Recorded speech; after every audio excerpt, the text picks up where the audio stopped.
ఎవరు విజయ ఫ్లెక్స్లు కట్టింది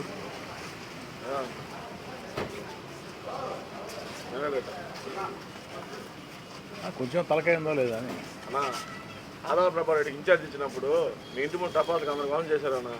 ఆ కిరణాల ఇంటి ముందు కాల్చారు. మోయిల్ సురేష్ వాళ్ళు అక్కడ అన్నాలు జెండా ఎగరేస్తా ఉన్నారన్న.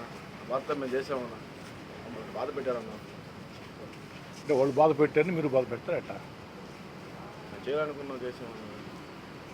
వేసుకుంటూ వచ్చాను, ఫ్లెక్స్ వేసుకుంటాను. నీకు అంతవరకే తెలుసు, ఇంకా చాలా చెప్తా. ఈయన చంద్రబాబు నాయుడు గారి బెయిల్ రద్దు అయితే, చంద్రబాబు గారి బెయిల్ రాకుంటే నా ఇంటి ముందు టపాసులు కాల్చారు.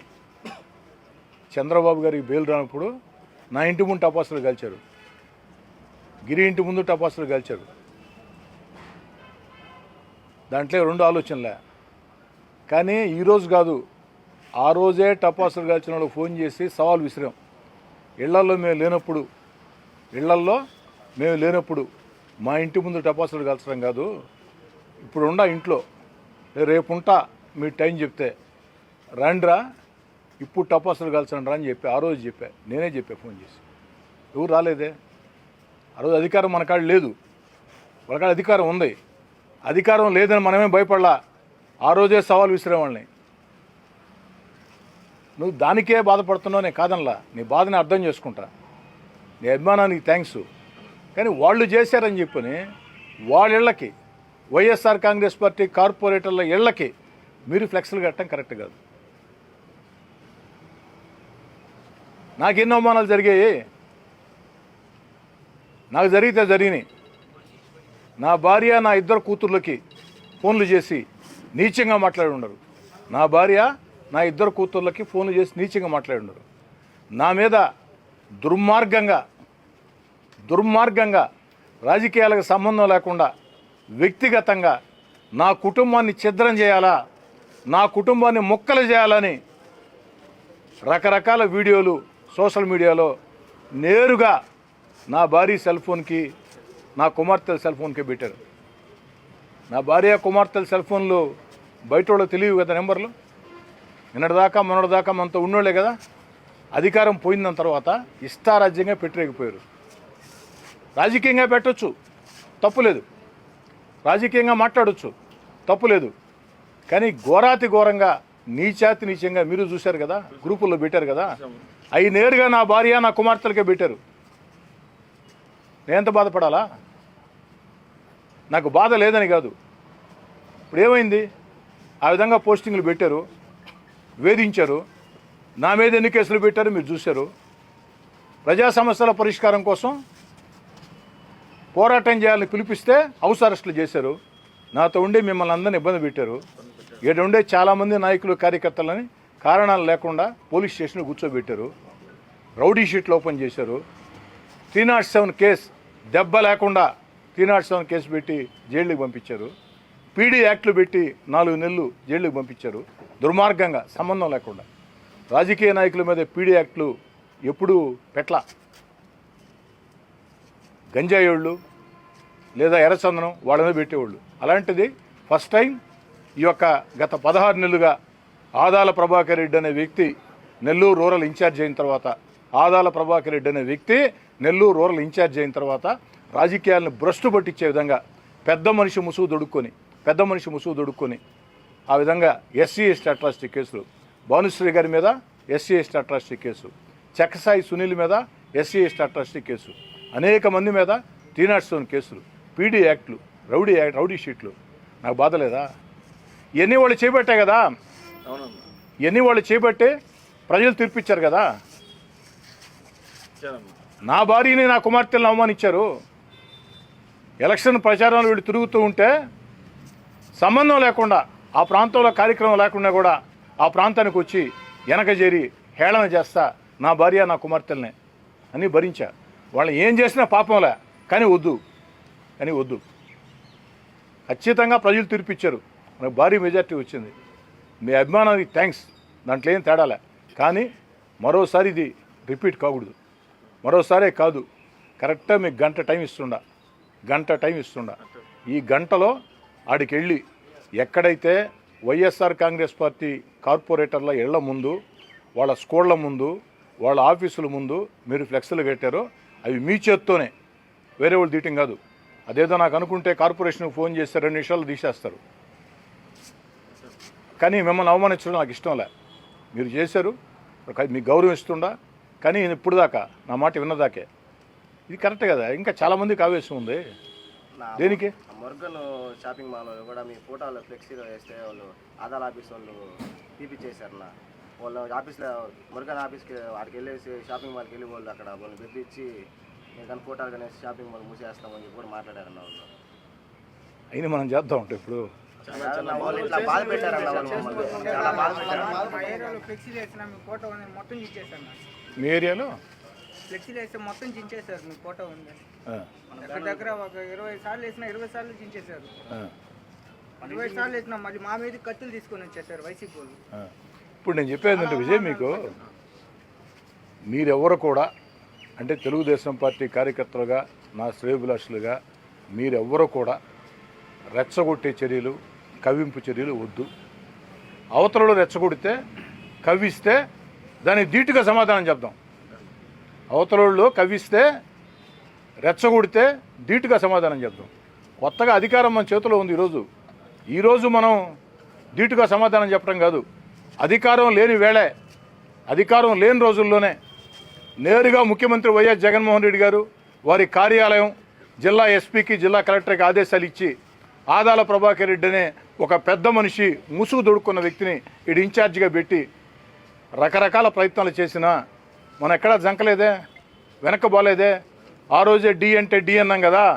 నారా లోకేష్ గారి పాదయాత్ర ఎట్లా చేసావు నెల్లూరు రూరల్లో, ఎన్ని ఇబ్బందులు పెట్టారు ఆ రోజు, చరిత్ర సృష్టించాం కదా. అది మన గొప్పతనం, అది మన వీరత్వం. అధికారం లేనప్పుడు చేయటమే. అధికారం మనకు వచ్చిందమ్మా. వాళ్ళు మిమ్మల్ని ఇబ్బంది పెడితే చెప్పండి. ఏ వైఎస్ఆర్ కాంగ్రెస్ పార్టీ నాయకుడైనా, ఆదాల ప్రభాకర్ రెడ్డి గారైనా, ఆయనతో ఉండే ఎవరైనా సరే మిమ్మల్ని ఇబ్బంది పెడితే నాకు చెప్పండి, నేను చూసుకుంటా. మన అధికారం మన చేతిలో ఉంది. మీరు రెచ్చగొట్టొద్దు, మీరు కవింపు చర్యలకి దిగవద్దు. దీనికే నువ్వు బాధపడుతున్నావు విజయ్. నా ఇంటి ముందు టపాసులు కలిచారని బాధపడుతున్నావు, నా ఇంటి ముందు ఫ్లెక్స్లు కట్టారని బాధపడుతున్నావు, ఫ్లెక్స్లు చించేశారని వాళ్ళు బాధపడుతున్నారు. గౌరవంగా మురుగన్ శిల్సుడు పిలిస్తే వాళ్ళని బెదిరించాడని చెప్పి ఈ అబ్బాయి చెప్తున్నాడు. శ్రీనివాస రెడ్డి గారికి పటారపల్లి మనం ప్రచారంకి వెళ్ళాము. ఆ వెళ్ళేది వాళ్ళు గుంపులుగా జనాలు పెట్టుకొని ఆ పార్టీ ఆఫీస్ దవన పోతుంటే కాలు మీద కాలు వేసుకుని ఆ రోజు మనల్ని కించపరిచినట్టు మాట్లాడారు. మన సైజ్ చూసి నవ్వడం. మిమ్మల్నే కదమ్మా, నన్నే కదమ్మా. నా ఇంట్లో నా భార్య కూతుర్లు ఏం చేశారు? నా భార్య కూతుర్లు ఏం పాపం చేశారు? ముందు రోజు దాకా వీళ్ళందరూ అధికారం నేను దూరంగా జరిగిన దాకా ముందు రోజు దాకా వీళ్ళందరూ నా భార్యకి, నా కూతుర్ని బ్రహ్మాండం గౌరవించిన వాళ్ళే కదా. అక్క అక్క అక్క అక్క, వదిన వదిన వదిన వదిన అన్నోళ్లే కదా. పాప పాప పాప అన్నోళ్లే కదా. తర్వాత ఏం చేశారు? ఉచ్చి నిచాలు మరిచారు. ఒక కార్పొరేటర్ అయితే 30 ఏళ్ల స్నేహితుడు, 2 సార్లు కార్పొరేటర్ చేశాను, అన్ని రకాలు ఉపయోగపడ్డా, స్నేహితుడిలాగా చూశాను. నా కుటుంబాన్ని ఛిద్రం చేసే రీతిలో, నా వ్యక్తిత్వాన్ని నాశనం చేసే రీతిలో దుర్మార్గంగా నేరుగా ఆయన సెల్ ఫోన్లో నుంచే ఆయన పోస్టింగ్లు పెట్టాడు. నాకు లేదా బాధ, నాకు లేదా ఆవేశం, నాకు లేదా కసి. కానీ వద్దు. ప్రజలు తీర్పిచ్చారు. ఎవరైతే నా కాడ 2 సార్లు కార్పొరేటర్ టికెట్ తీసుకొని 2 సార్లు కార్పొరేటర్ గెలిచి నా మీద నీచంగా మాట్లాడాడో, కౌంటింగ్ రోజు సాయంకాలమే ఆయన సంగతి దాలస్తామని వచ్చారు మనోళ్ళు. ఎతికారు. కానీ నాకు విషయం తెలిసింది. మీ మాదిరిగా పిలిచి గట్టిగా వార్నింగ్ ఇచ్చా. అది ఎవరికి తెలియదు. ఈరోజు ఎందుకు ఫేస్బుక్ లైవ్ కానీ వీడియోలు పెట్టమన్నానంటే ఇది మీకోసం కాదు. ఖచ్చితంగా ఇంకెవరికైనా ఆలోచనలు ఉన్నా కూడా నా వెంట నడిచే కార్యకర్తలు కానీ, నా వెంట ఉండే నాయకులు కానీ, నా శ్రేయోభిలాషులు కానీ ఇంకెవరైనా సరే కక్ష సాధించాలా, అవతల వాళ్ళని వేధించాలా, అవతల వాళ్ళని అవమానించాలా అని చేయాలనుకుంటే ఆలోచనలు ఇంకా మానుకుంటారని చెప్పని ఫేస్బుక్ లైవ్ ద్వారా, టీవీల ద్వారా అందరికీ తెలియజేద్దాం దీన్ని చెప్పని. వాటి అర్థం చేసుకోండమ్మా. 35,000తో గెలిచాం మనం. మొట్టమొదటిసారి మనం గెలిచింది ఎంత? 25,000. చాలామంది మా వల్లే అన్నారు. రెండోసారి గెలిచింది 21,000. చాలామంది మా వల్లే అన్నారు. ఇప్పుడు వాళ్ళు ఎవరో మనతో లేరే. బహిరంగంగా మనకు వ్యతిరేకం చేశారే, రాజకీయంగా చేయొచ్చు, తప్పులేదు. దుర్మార్గంగా వ్యక్తిత్వాన్ని హననం చేసే రీతిలో నా కుటుంబానికి నేను మొహం ఎట్ట చూపించాలని రీతిలో మాట్లాడారే. మరి మన మెజార్టీ ఎంత ఇప్పుడు? 35,000. ఎంత? 35,000. ఈ మహానుభావులంతా చేసినప్పుడు 25,000, 21,000. వీళ్ళందరూ కక్ష కట్టి వ్యతిరేకం చేసిన రోజు 35,000. 35,000 అమ్మా. ప్రజలు మనతో ఉన్నారు, జనం మనతో ఉండరు. వాళ్ళు అనేక సోషల్ మీడియా పోస్టింగ్లు దుర్మార్గంగా పెడుతున్నా నేను మాట్లాడలేదు. నేను పెట్టించాలన్న పోస్టింగ్లు నా కుటుంబం మీద పోస్టింగ్లు పెట్టారు, ఇంట్లో మహిళల మీద. నా మీద పోస్టింగ్లు పెట్టి నా భార్య నా కుమార్తెలకే వాట్సాప్లో పంపించారు. నేను చేయలే నా పని ఆ రోజు. కానీ వాళ్ళకి మనకి తేడా లేకుండా పోద్ది కదా. నేను చేయలే. చాలామంది అడిగారు సమాధానం చెప్పమని. నేను సమాధానం కూడా చెప్పనని చెప్పా. జనం అన్నీ చూస్తున్నారు. ప్రజలకు నేనేందో తెలుసు. ఖచ్చితంగా ప్రజల గుణపాఠం చెప్తారు. నా నమ్మకం నిజమైంది. నమ్మకం నిజమైన వేళ సంతోషంగా ఉండకుండా అధికారం వచ్చింది. నెల్లూరు రూరల్ నియోజకవర్గంలో ప్రజలకి 10 రకాల మేళ్లు చేద్దాం. చరిత్ర గుర్తుంచుకునే విధంగా ఎమ్మెల్యే అంటే ఎలా ఉండాలంటే, ఎమ్మెల్యే అంటే కోటమిరెడ్డి శ్రీధర్రెడ్డి ఎలా ఉండాలా అని చరిత్ర మెచ్చుకునే విధంగా పనిచేద్దాం. కేవలం ప్రజా సమస్యలే కాదు, ఈ 16 నెలల పోరాటంలో నా కష్టాల్లో నష్టాలు మీరంతా నాతో ఉన్నారు. ఇప్పటికే నేను మీ గురించి ఆలోచన చేస్తూ ఉన్నా, మీ సంక్షేమం గురించి ఆలోచన చేస్తూ ఉన్నా. నన్ను నమ్మి నా వెంట నడిచిన ఏ కార్యకర్త కూడా కళ్ళల్లో సంతోషం ఉండాలో కోరుకునేవాడిని. దానికోసం ఎంతటి త్యాగాలకైనా సిద్ధం. మీ అందరి సంక్షేమం కూడా నాకు ముఖ్యం. కేవలం ప్రజా సమస్యలు పరిష్కారం, అభివృద్ధి కార్యక్రమాలు, ఎమ్మెల్యే హోదా ఇవే కాదు. నా కోసం కష్టం చేసిన, నా కోసం నష్టపోయిన, నా కోసం ఇబ్బందులు పడిన, కష్టాల్లో నా వెంట నిలిచిన ప్రతి కార్యకర్త రుణం గత అధికార పార్టీ ఎమ్మెల్యేగా ఉన్నప్పుడు ఏ విధంగా తీర్చుకున్నాను, అధికారంలో గతంలో ఉన్నప్పుడు ఏ విధంగా తీర్చుకున్నాము, ఇప్పుడు కూడా అదే విధంగా తీర్చుకుంటా. దాంట్లో 2 ఆలోచన కూడా లేదు. ఆ రోజు చాలామందికి నేను చేశా. సగం మంది నాతో నిలబడ్డారు గట్టిగా, సగం మంది నాతో లేరు.